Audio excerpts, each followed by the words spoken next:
புது ஸ்நேகமோ வேண்டும் என இது நாள் வரை தெரியவில்லை. கொடுப்பதற்கோ மனமுண்டன யாரென்றுமே சொல்லவில்லை.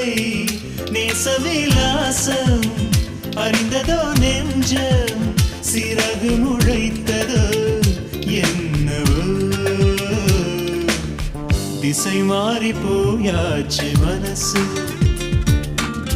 தனியாக தவிக்கின்ற வயசு.